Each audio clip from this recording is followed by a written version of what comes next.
Salut à tous, j'espère que vous allez bien. Aujourd'hui, je vais vous parler du phénomène drag queen et pour ça, j'ai invité mon ami Scoliose. Salut.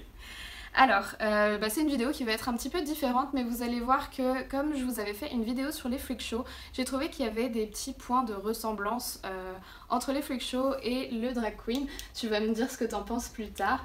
Je vais commencer par vous raconter un petit peu l'histoire de comment ça s'est construit, pourquoi est-ce qu'il y a des drag queens, comment c'est arrivé un petit peu en France et aux États-Unis. Et puis ensuite, ce sera plus l'occasion pour Scoliose de se présenter et de vous expliquer un petit peu son art. Alors installez-vous bien confortablement, éteignez vos lumières et c'est parti.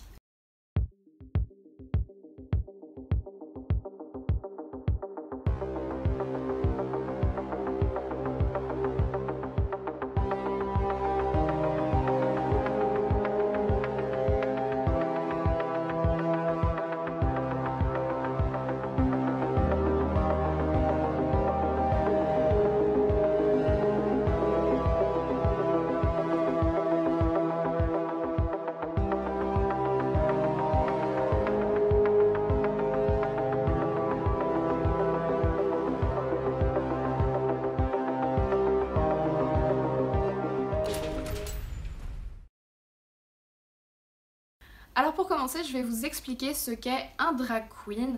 C'est une personne qui interprète un personnage féminin avec des traits qui sont vraiment exagérés. Je vous dis ça, c'est la définition, on va dire, la plus commune, mais on va voir après qu'il y a des petites différences. Généralement, c'est des hommes qui interprètent les drag queens, mais parfois, ça peut arriver que ce soit des femmes ou des femmes trans, mais c'est pas encore très bien accepté. C'est quelque chose qui pose un petit peu question parce que pour certaines personnes, c'est considéré un petit peu comme de la triche. Je sais pas ce que t'en penses, toi, Scoliose. Je pense absolument pas que c'est de la triche. Pour le coup, je pense que le drag, effectivement, c'est un art et que tout se joue sur le maquillage et ce que tu vas retranscrire au niveau de ton personnage. Je pense vraiment, en tant que personne trans, tu peux très bien avoir un maquillage de drag queen. Voilà, c'est exactement la même chose que pour les bio queens. Voilà, bio queen, c'est ça, t'es une femme. Ouais. Oui, Voilà. moi je suis tout à fait d'accord avec toi parce qu'au final, le maquillage de drag queen, dans tous les cas, ça représente pas ce que c'est qu'une femme dans la vie de tous les jours, c'est totalement exagéré. Donc finalement, pourquoi une femme pourrait pas faire ça? Moi je trouve que ça devrait être ouvert à un maximum de personnes. Tant que ça vous fait plaisir, je pense que vous pouvez faire ce que vous voulez. En fait, chez les drag queens, on a pas mal de styles assez différents. Moi, j'aime pas forcément mettre des étiquettes aux personnes, mais certaines drag queens vont vraiment se définir plus selon certaines catégories que je vais essayer un petit peu de vous définir et puis je vais vous montrer quelques illustrations à chaque fois. Le premier type de drag queen, c'est ce qu'on appelle les fish en anglais. C'est les drag queens qui poussent vraiment la ressemblance le plus possible pour avoir l'air d'être des véritables femmes. C'est-à-dire que si vous les croisez, vous n'allez pas forcément vous rendre compte que ce sont des hommes qui incarnent ces drag queens. Si on pousse encore plus loin le phénomène un peu fiche, on a ce qu'on appelle les pageant queens ou les beauty queens. Ça, c'est vraiment des drag queens qui sont extrêmement dans la ressemblance avec des femmes et qui poussent carrément un petit peu, vous savez, comme les Miss qu'on peut voir, les Miss France, Miss Monde, Miss Univers. Et c'est vraiment un drag qui est tourné sur le côté plus esthétique. Totalement différent, vous avez les camp queens qui sont les drags qui vont beaucoup plus exagérer le maquillage, qui vont donner un côté très clownesque, qui sont généralement les drags qui vont faire des spectacles d'humour, qui vont énormément clasher les autres, qui ont une grande gueule. C'est le cas par exemple de Bianca Del Rio qui est extrêmement célèbre pour ça. On trouve aussi la dénomination de bio queen ou faux queen et ça c'est le nom, le terme vraiment spécifique aux femmes qui font du drag. Alors je crois que c'est soit pour les femmes cisgenres, soit pour les femmes trans. Je sais pas si tu sais, ouais c'est ça. Ouais, exactement. Ouais, c'est ça. Ouais. Donc c'est le nom vraiment spécifique qui est donné à celles qui sont déjà des femmes. Ensuite on a le style genderfuck qui n'est vraiment pas une sorte d'interprétation féminine. Ça va beaucoup plus être des drags qui font... en fait, elles prennent les genres et elles s'amusent un petit peu à tout mélanger. C'est vraiment quelque chose qui est plus orienté sur le côté plus artistique, plus dans la création, plus... parfois même un peu monstre, etc. Je pense que toi tu connais un petit peu ça. Peut-être. Et pour terminer, en vrai il y a plein d'autres styles différents mais je vais pas pouvoir vous faire toute la liste. On a ce qu'on appelle les club kids et les club kids c'est un petit peu particulier parce que c'est un mouvement qui a été fondé par Michael Alig et James St. James. C'était durant la fin des années 80 il me semble, début 90 à New York. Et eux en fait ils allaient dans les clubs et ils avaient un style vraiment extrêmement décadent, extrêmement provoquant en fait et qui était quand même pas mal lié au milieu de la drogue.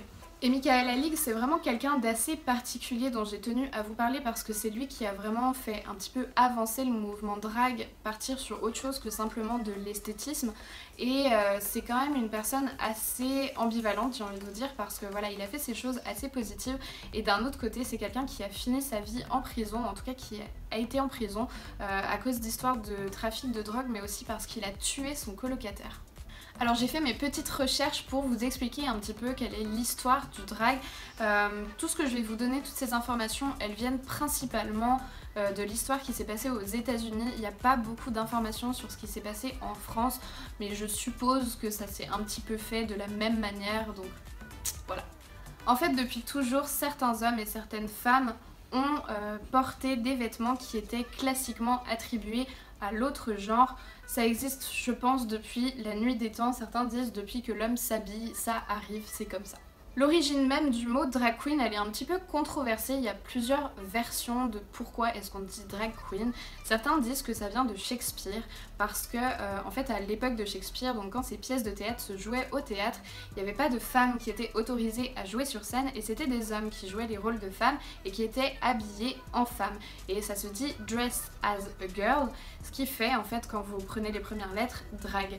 Donc certaines personnes disent que c'est vraiment de Shakespeare que ça vient. Sinon l'explication la plus probable c'est que le terme drag queen il vient de l'association des deux mots drag en anglais qui signifie traîner et qui en fait fait référence aux jupes, aux robes que les drag queens laissaient traîner derrière elles.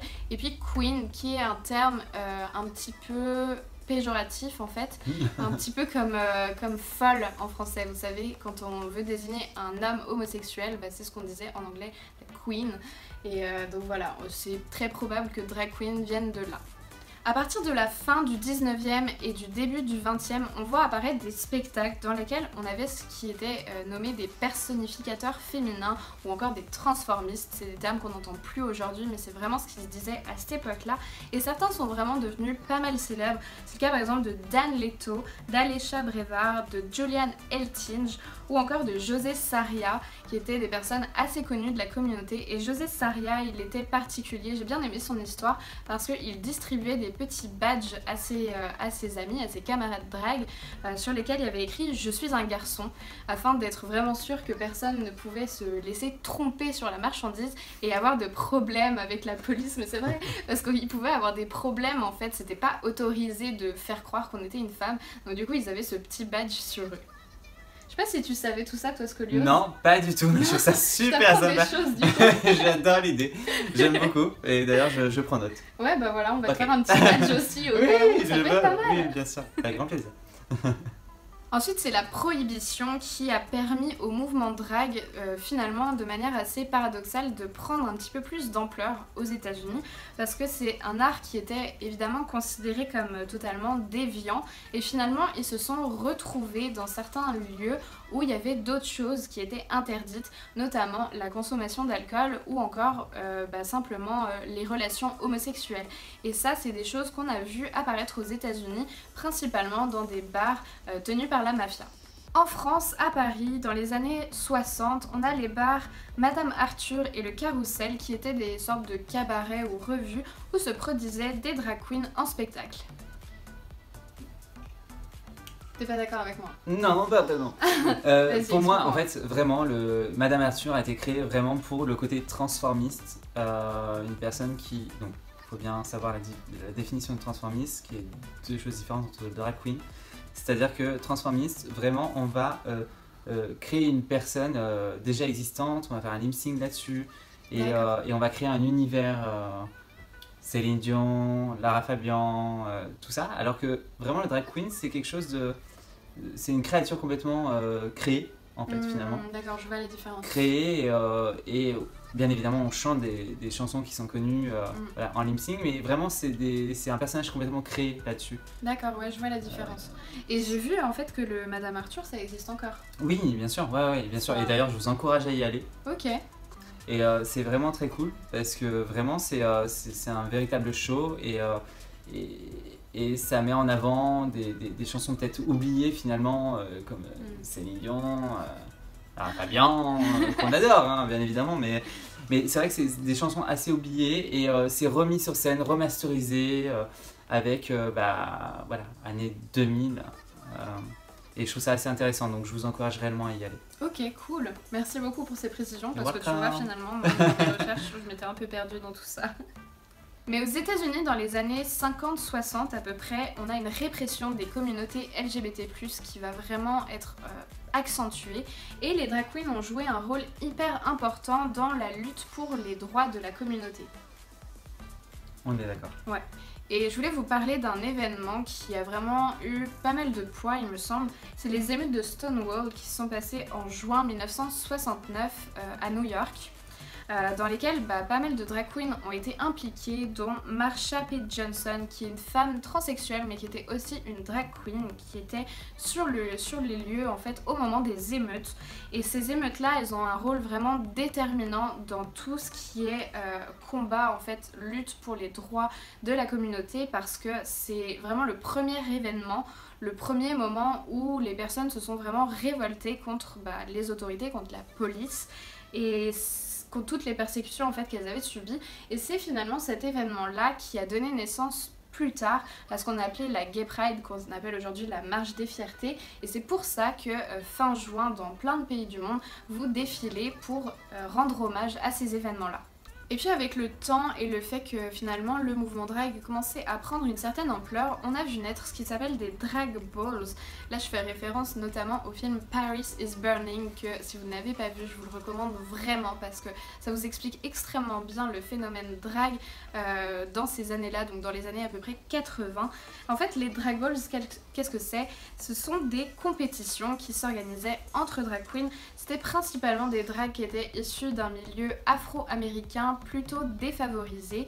Donc ça a vraiment son importance, enfin le reportage vous montre vraiment bien à quel point en fait c'est vraiment comme un petit système dans un autre système. Des gens surtout qui partaient de rien, qui avaient absolument rien, pas d'argent. Exactement, ouais. Voilà, ils n'avaient pas tout ce qu'on a, les strass et les paillettes à l'époque, et vraiment ils partaient de rien, et avec le peu qu'ils avaient, les peu de moyens qu'ils avaient, ils arrivaient à retranscrire quelque chose d'extraordinaire. Ouais, vraiment, voilà. Et c'est ça aussi le talent, c'est de se dire, voilà, avec peu de moyens, ce que tu arrives à retranscrire aux gens, en fait. Ouais. Et que tu arrives à réellement faire un show, et tu n'as pas besoin forcément de millions pour réellement faire un show, en fait. Ouais. Et puis on voit bien en plus tous les rêves qu'ils mettaient, enfin l'ambition et l'énergie qu'ils pouvaient mettre dans ces balles-là. C'était hyper important parce que justement c'était leur manière à eux de prouver qu'ils pouvaient faire autre chose et qu'ils pouvaient aller au-delà de leurs conditions. En fait, ouais, c'est hyper important comme phénomène. Exactement. Et donc dans les drag balls, vous voyez, je pense que ça a un petit peu participé aussi à la création de familles chez les drags qui du coup s'affrontaient lors de ces balles. Donc à chaque fois il y avait comme un thème qui était imposé et souvent il y avait ce thème qui revenait, c'était le quelque chose realness. Et ça c'était hyper intéressant parce que le but c'est d'être vraiment hyper crédible dans sa catégorie. C'est ce qu'on a vu après revenir chez RuPaul, vous voyez souvent category is nana realness. C'était vraiment ça. Et puis on avait aussi des affrontements de voguing. Alors qu'est-ce que c'est que voguer? C'est une danse en fait. C'est vraiment une danse assez particulière puisque là aussi on affronte un adversaire, on essaye de le détruire en voguant et c'est inspiré en fait de plein de poses qu'on pouvait voir sur le magazine Vogue. Donc c'est vraiment une danse assez particulière.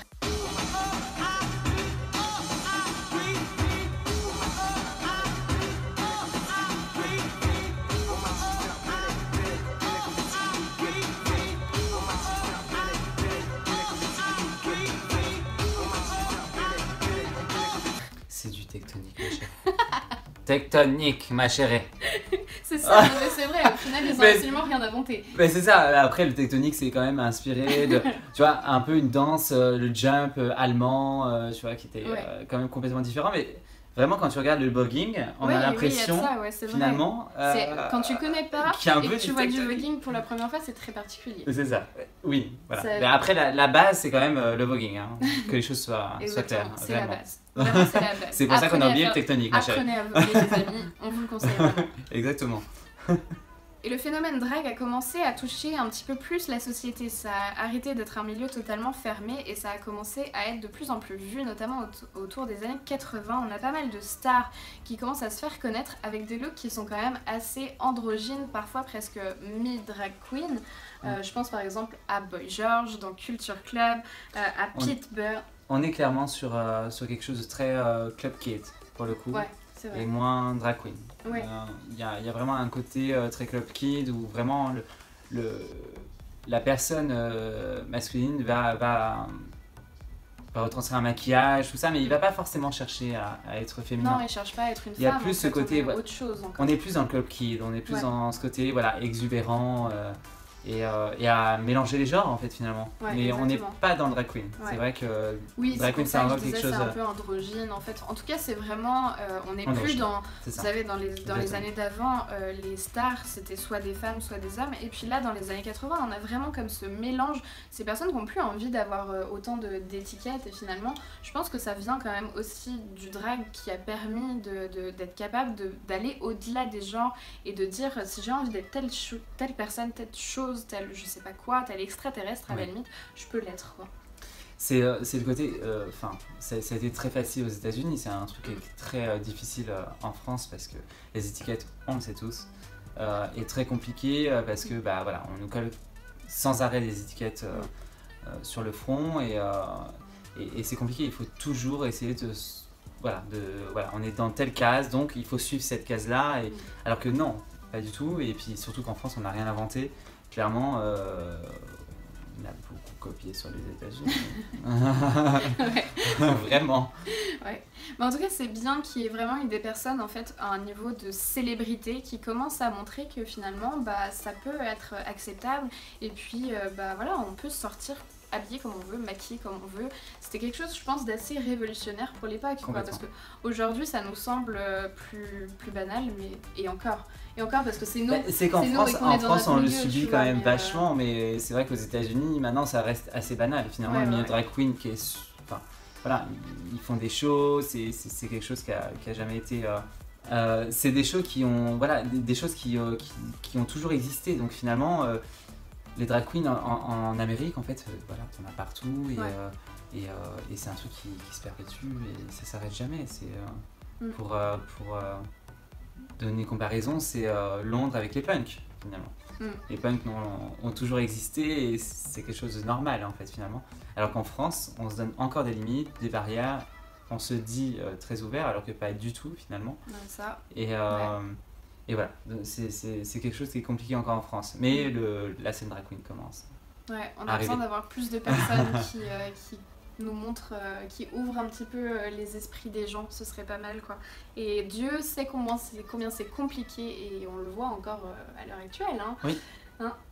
Ne serait-ce qu'il y a quelques mois, toutes les agressions qu'on a vues, c'est vrai. Homophobes et compagnie, qui pèsent à tout le monde, dans tout le monde queer. C'est très compliqué. Ouais. On est parti sur un truc. On est parti en sucette, ma chérie. On est parti en sucette. Ça, c'est quand tu commences à avoir l'alcool mauvais. Bon, moi j'en reviens à 1984 parce que là on a fait une petite digression et tu m'empêches de lire mes petites fiches, mais moi il faut que j'avance quand même dans mon historique. Garde. Donc je voulais vous dire qu'en 1984 il y a un festival qui s'appelle Wigstock, donc vous comprenez la référence évidente à Woodstock j'espère, sinon je sais pas, retourner à l'école. Et donc ce festival a été... C'est toi, tu me détends dessus.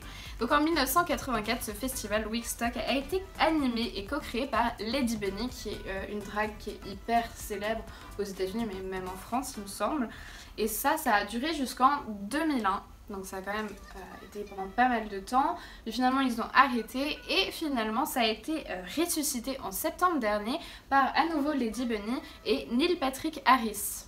On a aussi commencé à voir des drag queens, pas seulement dans le milieu de la musique, mais aussi dans le cinéma, où certaines drag queens ont eu des rôles assez importants dans certains films. Je pense par exemple à Divine, qui avait été choisie pour faire le rôle de la belle-mère dans la comédie musicale Hairspray. Vous avez aussi Misunderstood, Joey Arias et le docteur Frank Furter dans le fabuleux film, je vous le conseille vraiment si vous ne l'avez pas vu, le Rocky Horror Picture Show. Tu l'as déjà vu ce film? I like it. I like it. Évidemment, merci. Regardez-le, réellement. Ouais, regardez-le, c'est génial comme film. Et puis on en arrive aux années 90 et là c'est l'avènement de RuPaul qui est connue dans tout New York comme la reine de Manhattan. Elle se produisait dans les clubs, sur les podiums. Elle a commencé à faire de la musique aussi, elle a sorti son album qui a fait un énorme hit en fait dès le début. Je sais pas combien il y a d'albums de RuPaul mais il y en a plein maintenant, oui, ça sort ouais, je sais pas tous les combien d'années, mais bref, et à chaque fois ça fonctionne. Et puis après on en arrive aux années 2000 où RuPaul devient l'égérie de la marque de maquillage MAC, et ça je pense que c'est une grosse avancée pour les drag queens quand même. C'est énorme, c'est absolument énorme. Je sais pas si vous vous rendez compte, enfin vous connaissez tous la marque de maquillage MAC, et donc c'est elle qui est devenue leur visage. Et puis à la fin des années 2000, en tout cas en 2009, RuPaul a lancé son émission de télé-réalité que vous connaissez évidemment qui s'appelle RuPaul's Drag Race.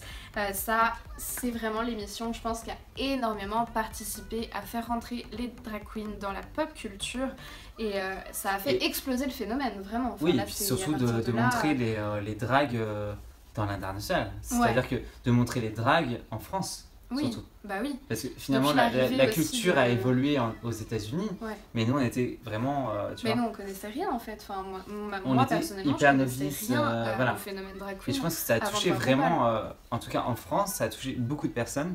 Et pas que des gens de la communauté LGBT+, au final. Il y a aussi plein de personnes, enfin moi par exemple, et j'en ai plein de gens autour de moi qui regardent RuPaul, mais on est étranger en fait à cet univers, et c'est trop bien parce que ça nous permet justement de le découvrir d'une manière qui est ludique. Qui est ludique, ouais. Et puis, ouais, je pense que tu peux lire. Okay. En tout cas, tu vois un peu les backstage aussi, tu vois comment ça se fait et tout ça, et du coup c'est hyper intéressant. Enfin... Surtout que ça montre en fait, comme quoi qu'une drag queen n'est pas une simple personne, on voit tout l'arrière du décor, tout ce qui se passe, comment on crée une drag queen. Parce que vraiment il ne faut pas oublier le fait qu'une drag queen c'est plusieurs corps de métier en une personne. Il y a vraiment le maquillage, il y a vraiment la coiffure, il y a la couture, il y a tout ce milieu créatif en fait dans une personne. Et vraiment, il ne faut pas l'oublier, je pense, parce qu'il y a des gens qui sont très compétents en couture, par exemple, mais qui ne pourraient pas monter sur scène pour autant. Et c'est vrai. Clairement, non, mais clairement, ouais. Et du coup, je trouve ça très important de montrer, quoi. Vraiment, c'est... Il faut savoir tout faire, en fait. Il faut faire tellement de trucs. Surtout, moi, j'ai l'impression que RuPaul, c'est quand même... il y a vraiment une grosse demande de qualité, quoi. Il faut pas faire n'importe quoi, il faut savoir tout faire, il faut savoir bien le faire, sinon tu te fais virer, quoi. Donc c'est quand même, c'est là qu'on voit en fait à quel point il faut être capable de faire énormément de choses et que c'est pas si facile que ça d'être une drag queen. C'est très dur. Ouais. Très dur.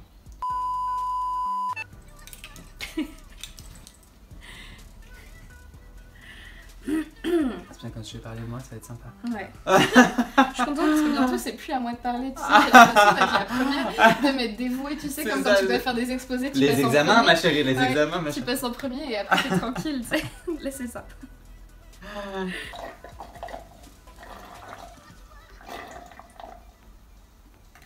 Tu pourrais la mettre au montage, chérie. Ouais, je pense que là on en a besoin. J'ai mes cheveux qui se prennent dans les fossiles, c'est super agréable. Moi j'ai mes fossiles qui se prennent dans mes fossiles. Ah ouais, c'est bien aussi. C'est encore plus désagréable, ma chérie, parce que mes cheveux, j'ai pas de problème. Ah bon? Mais c'est pour ça que je me suis débarrassée. Ouais, débarrassée. Elle me déconcentre, je vais jamais réussir à finir, je vous le dis. Je sais pas faire ça. Tu lui manques un peu d'entraînement, j'avoue. Je mettrai un bruitage. Je mettrai un bruitage quand tu feras le truc comme ça, je mettrai un gros bruit. Ok. Ça te va? Ça me va, ouais.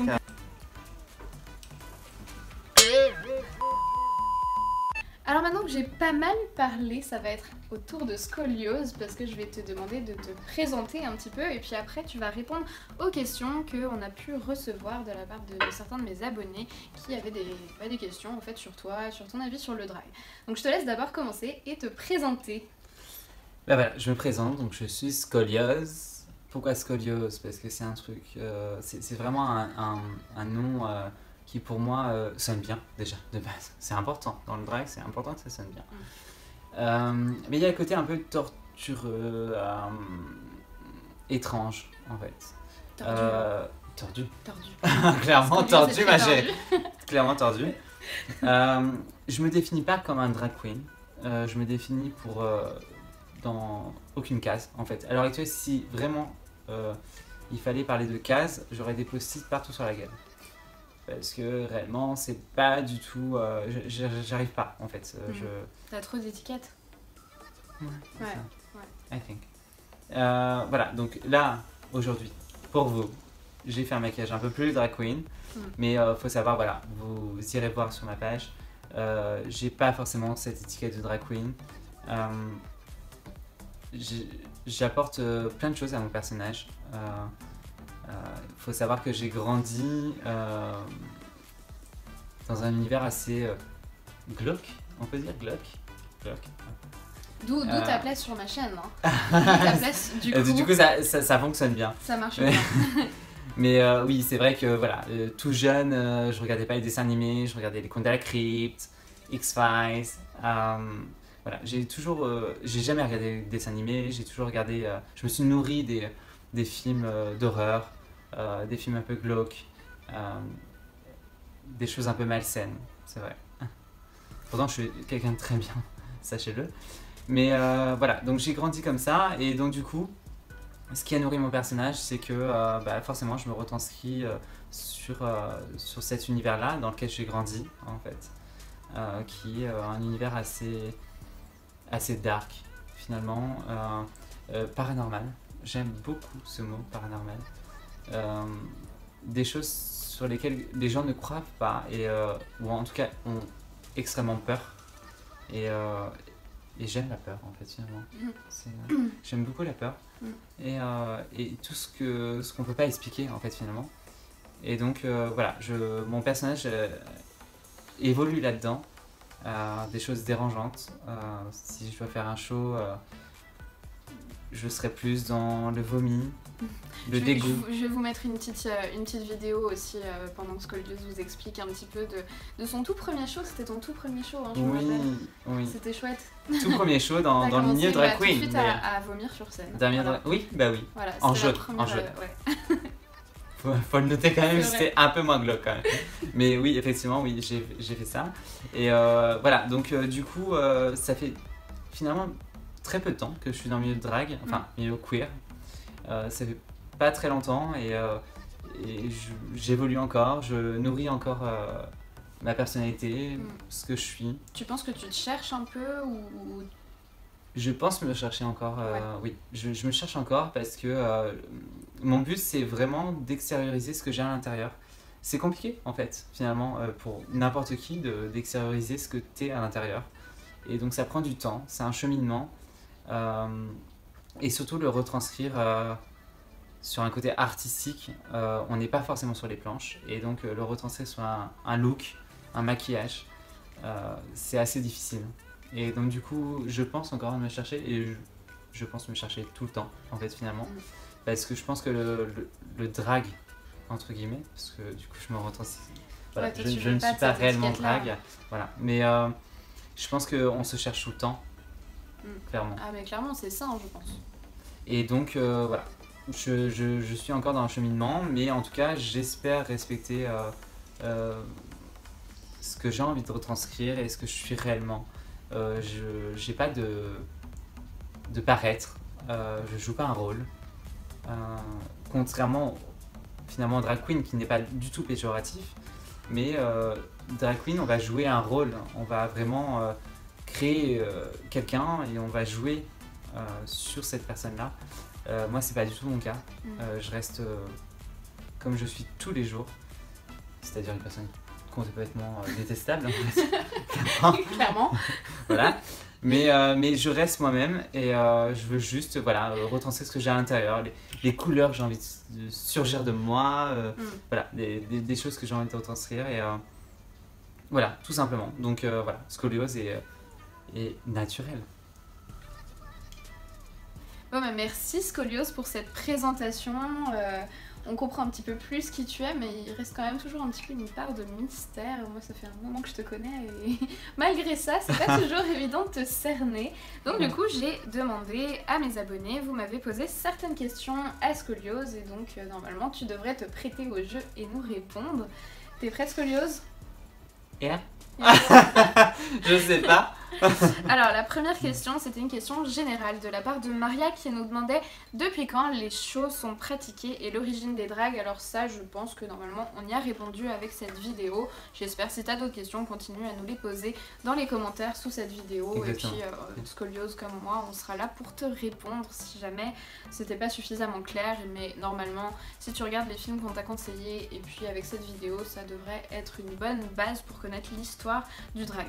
Ensuite, on a une question qui nous vient de Lilo et qui me demande, qui demande à Scolios, est-ce que les spectacles sont ton job? Sinon, qu'est-ce que tu fais comme métier?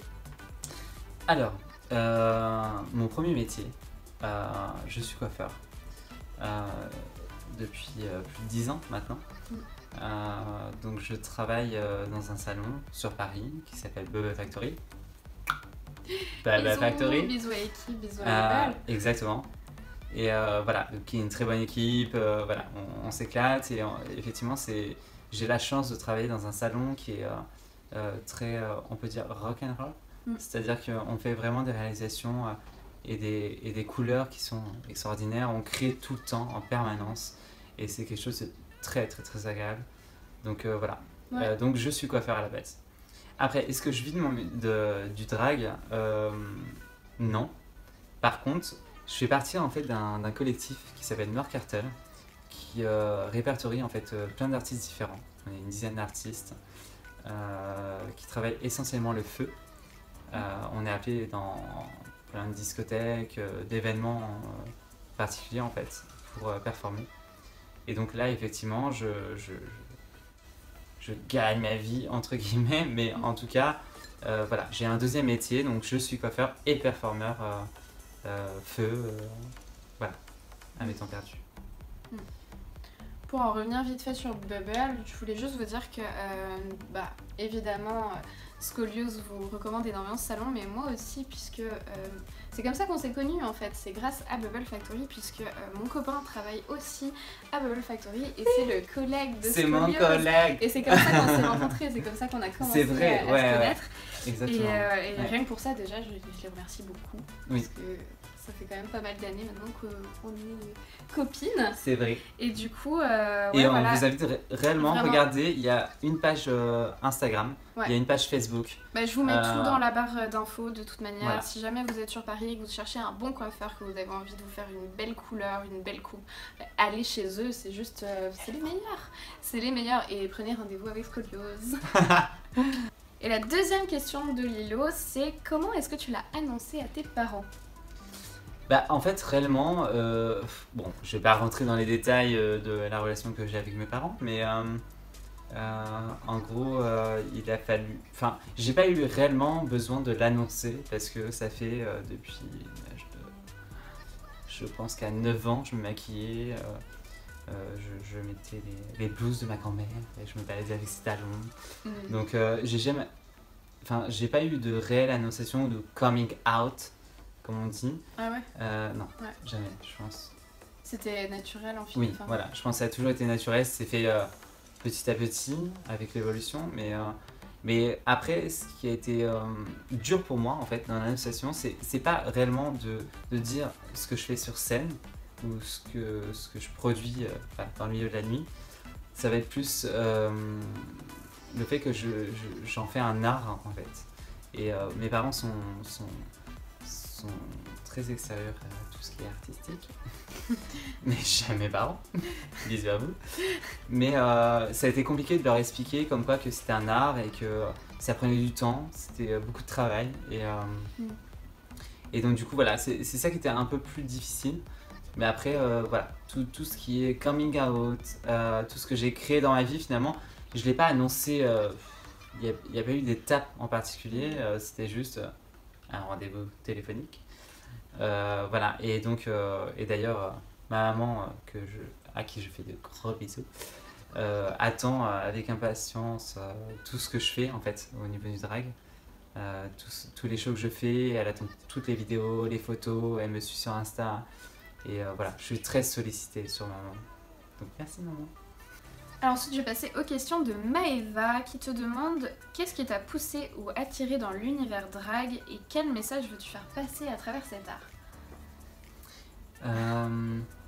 Bonjour Maëva. La question est difficile. C'est important quand même déjà de dire bonjour. Parce que là c'est poli. Ou pas. Et en fait, ce qui m'a poussé dans l'univers drag, en fait, c'est réellement de... En fait, je suis coiffeur à l'heure actuelle et j'ai toujours voulu être maquilleur, déjà à la base. Maquilleur, voire styliste. Du coup, ça m'a permis, en fait, en ayant établi, en fait, ma profession, je suis coiffeur, et ça m'a permis, en fait, de pouvoir, en fait, toucher à tout ce que j'ai toujours voulu faire, donc le maquillage. Le stylisme. Et donc, je pense que c'est ça qui m'a poussé. Et je suis quelqu'un d'assez rêveur, mais un rêveur pas comme tout le monde. C'est dans le milieu très dark. Tout ce qui est dark, les personnages dark, des choses très glauques en fait, qui font pas partie de la vie. Et heureusement pour vous d'ailleurs, parce que je pense que il y aurait beaucoup de dépressifs.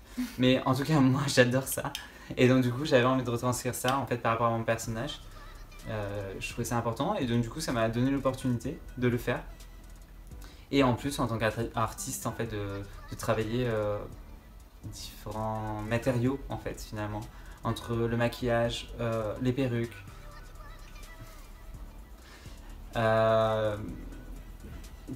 toutes sortes de matières en fait que j'avais envie de travailler et dans le drag je pense qu'on peut le faire aisément en fait parce que du coup voilà on peut tout travailler et donc du coup voilà il y a le côté artistique de la scène de la nuit sur lequel voilà on peut retranscrire son univers et donc du coup ça m'a intéressé.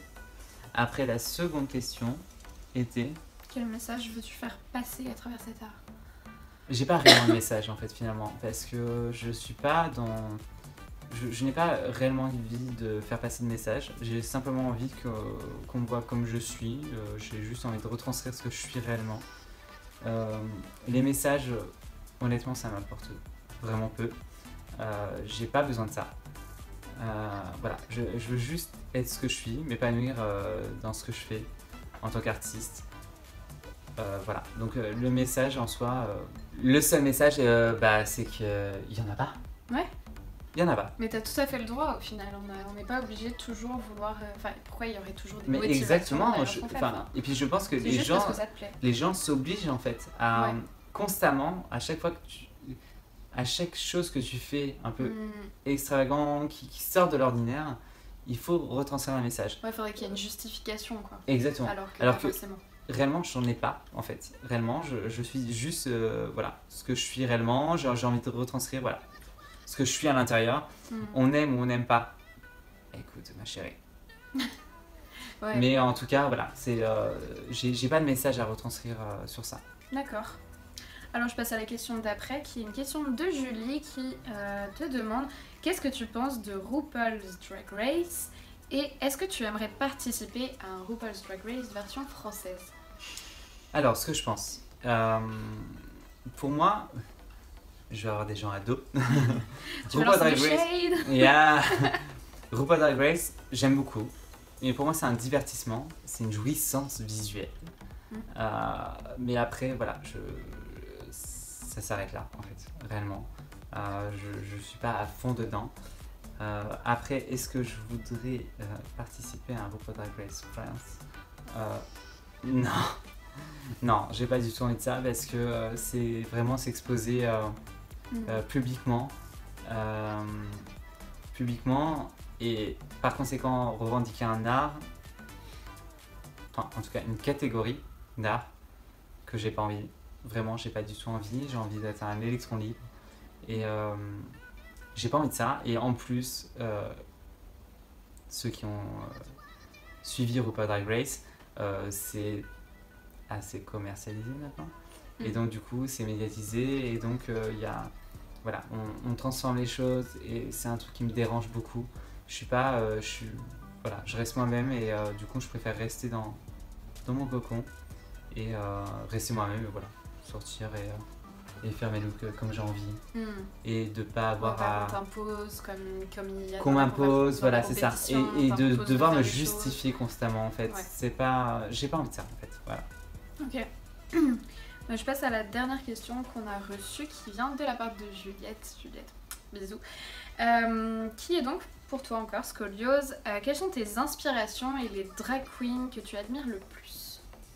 Alors, les drag queens que j'admire le plus, si on peut dire drag queen réellement, ça va être East Shangri et Charity Case, qui sont pour moi des... East Shangri est hyper talentueuse, c'est vraiment un univers en fait, à elle seule. Et Charity Case c'est la même chose, mais il y a le côté très fantastique, très glauque, qu'elle retranscrit dans ses maquillages, dans ses personnages qui sont super agréables. Voilà, donc voilà, ce seraient les deux vraiment que j'apprécie. Ok. Après, la Tes seconde... inspirations? Mes inspirations, ça va être... ça va être plein de choses en fait finalement. Dans la vie de tous les jours, ça va être des couleurs, ça va être des gens, des matières beaucoup aussi. Des formes, il y a plein de choses en fait qui réellement peuvent m'inspirer. Un bout de bois peut pour moi faire quelque chose d'extraordinaire, je vais faire un chignon, voilà. Voilà, je suis un artiste un peu péchu. Je pense qu'on peut, voilà, dire ça comme ça. Ouais, donc ça, au final, il y a plein de choses, il n'y a pas un truc en particulier. Non, vraiment pas. Non, enfin, il y a plein de choses de la vie quotidienne qui font que ça m'inspire et voilà. C'est cool, comme ça tu pourras jamais être à court d'inspiration. Il y aura toujours quelque chose. Exactement. Ça m'épuise même parfois. Ça m'épuise vraiment. Alors du coup moi j'avais des questions aussi à te poser, je les ai notées. La première question que je voulais te poser c'est qu'est-ce que tu aimes le plus dans le drag?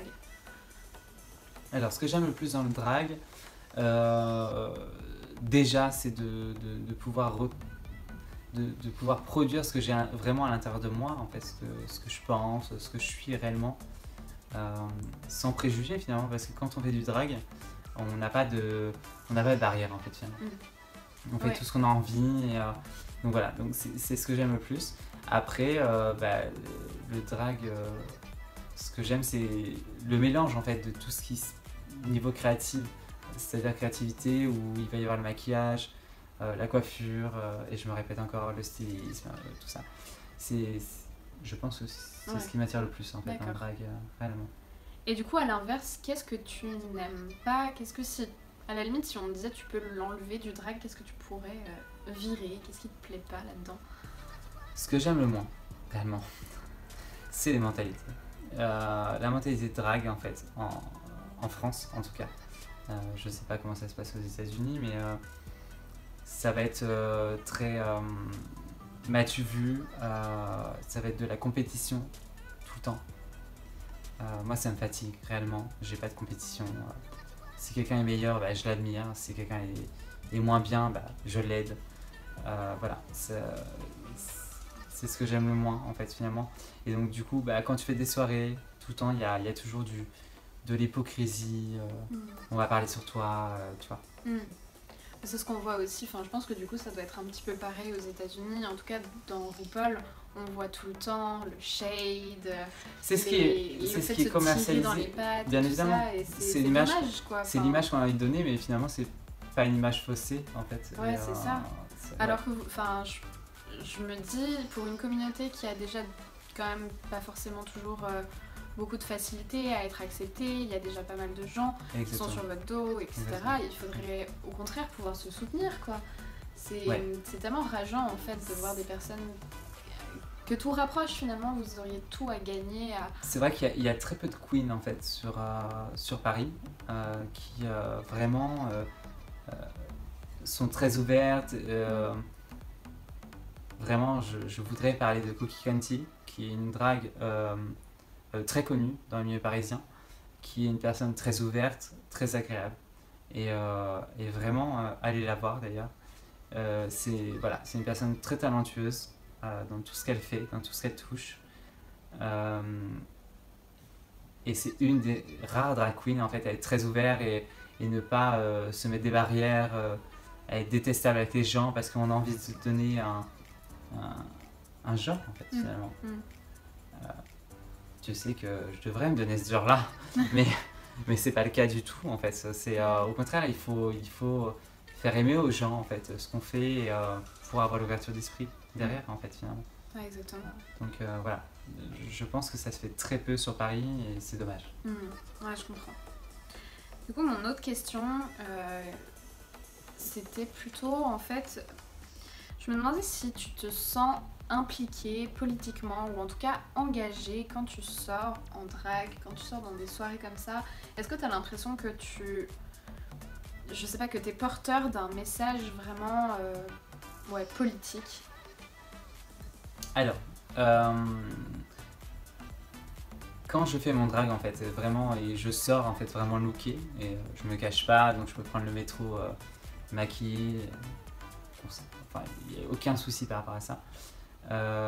Oui, je m'engage sur de démontrer et de confronter les gens en fait, la société actuelle à accepter en fait le fait qu'il y ait des mecs qui peuvent être maquillés et d'accepter juste le fait d'être soi-même en fait, clairement.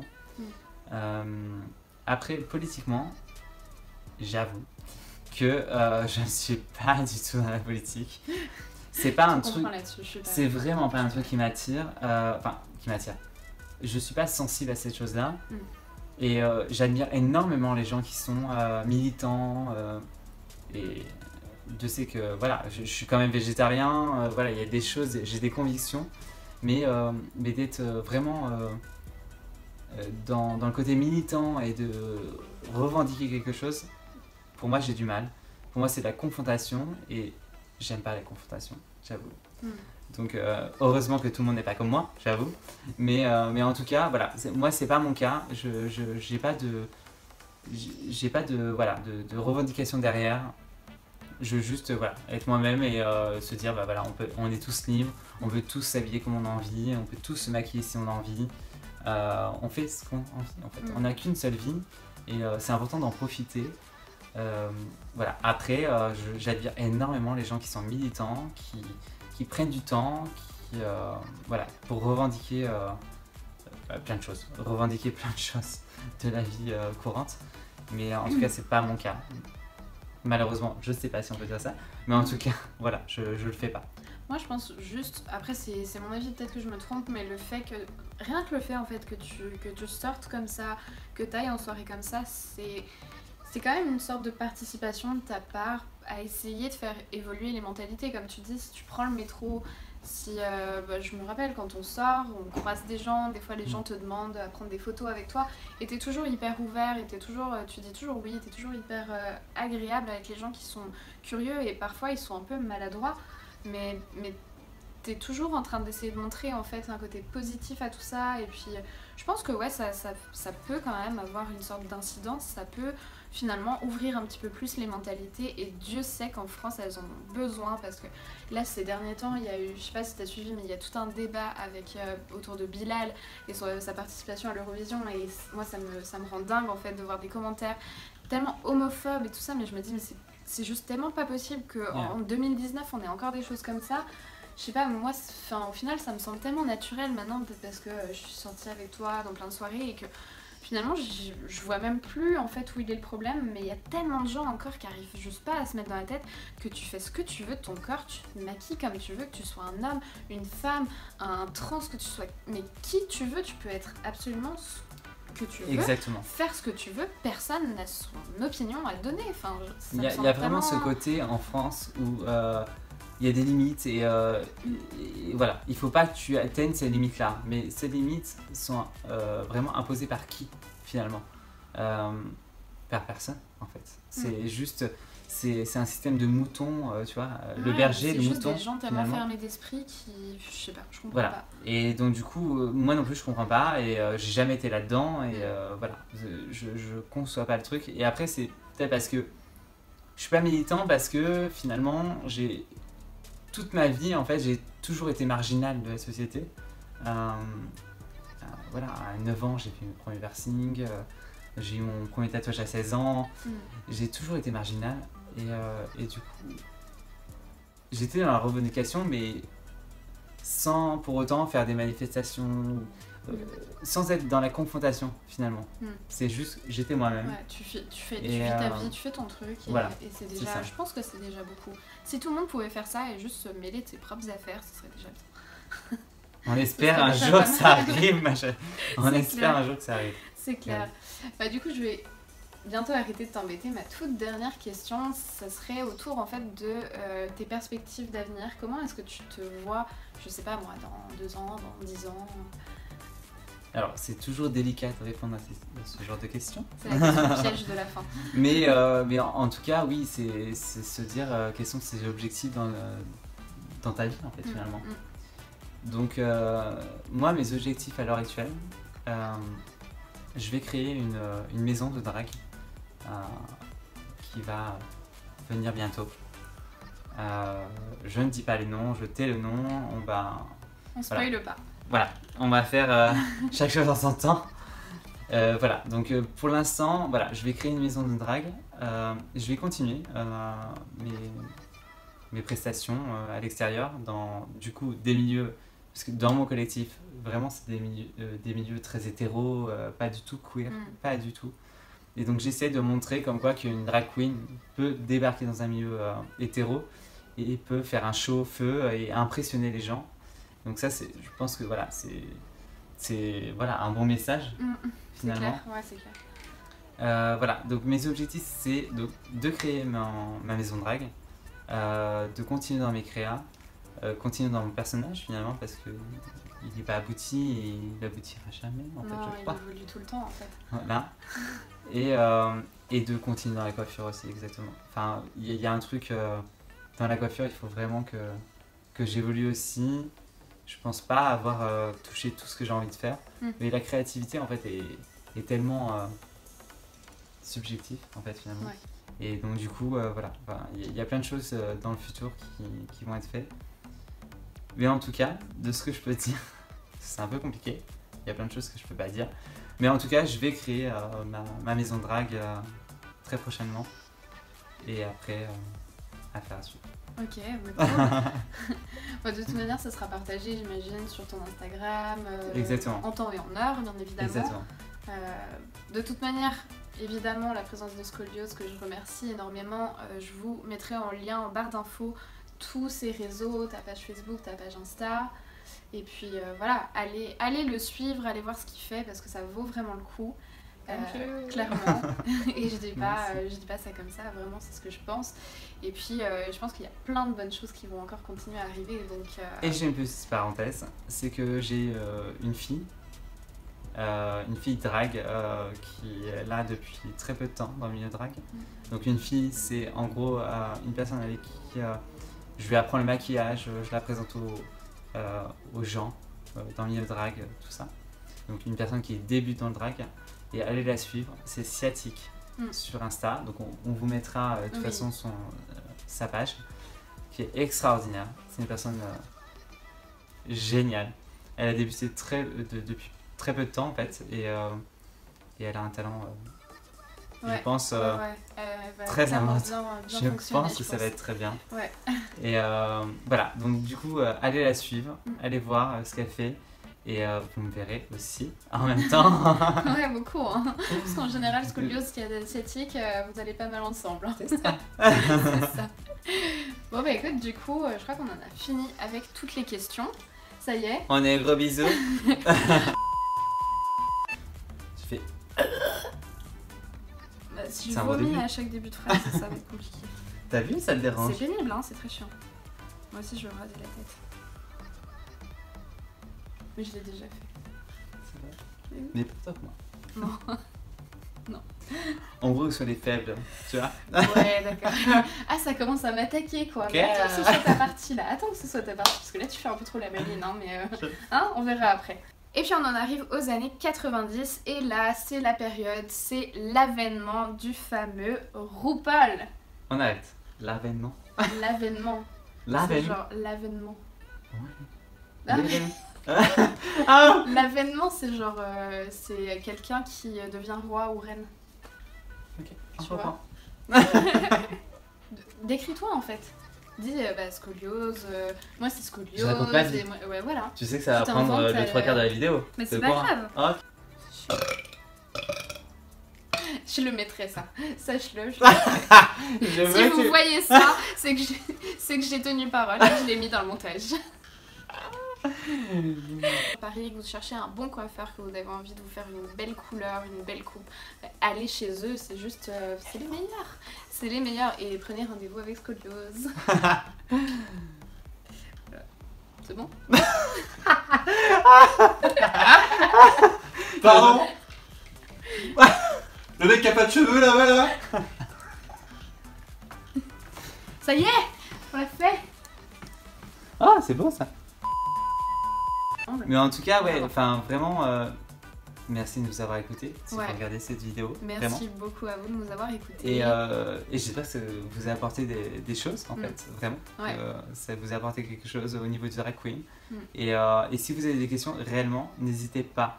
Mettez-les en commentaire, réellement, et on répondra une à une. S'il faut, on passera nuit et jour, il n'y a aucun souci. Bah, de toute manière, vous savez très bien, comme d'habitude, on vous le dit, enfin je vous le dis à chaque fois, on se retrouve très prochainement pour une prochaine vidéo, et en attendant, n'oubliez surtout pas de rallumer vos lumières. 1, 2, 3, 4.